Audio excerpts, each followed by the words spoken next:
Hey folks, Ted Boss here with Shoulder Season Counseling, Coaching, and Consulting. This is going to be a quick video for parents who have question about setting limits with their kids. Okay, so first things first, I consider setting limits, giving choices, and naming consequences all the same thing, really. When a kid hears the word consequences, they automatically assume it's, suffer the consequences. It's going to be something negative. When they hear choices, they're a little more open-minded, right? When we all hear choices, we kind of perk up like, oh, what are my choices? The biggest thing I see parents miss when they set limits is that they focus on something that's outside of their control. Kid's going to do whatever they're going to do. You're going to do what you're going to do, but you can't really make the kid do something. You can in some degrees, but for the most part, we want to make sure that we set limits that are within our control.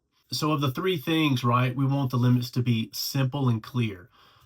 Usually when we're setting limits with a kid is already kind of like losing their rationality. Their emotions are getting high. So they're starting to kind of like get a little bit escalated. The more complicated a limit is, the less they're able to take that in and accept the limit.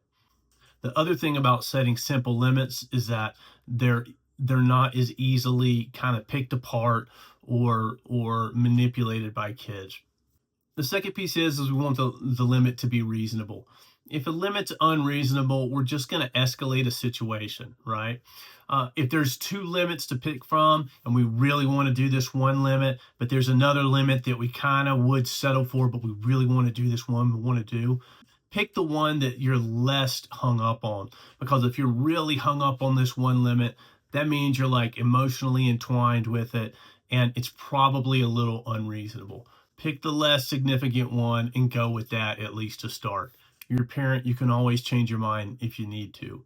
Okay, so number 3 is set an enforceable limit. And that's the thing that I see people mess up the most. The limit's not enforceable. If you can't actually enforce it, kids know that right away, and they'll cross the limit. They'll cross the line right then and there, usually right when you set it.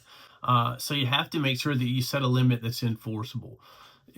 Kids are experts at kind of sniffing out whether or not it's something you can actually follow through with and something you will actually follow through with.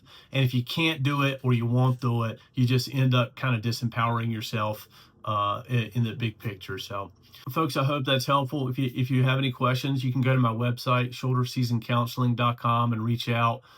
Hit like and subscribe. Take care.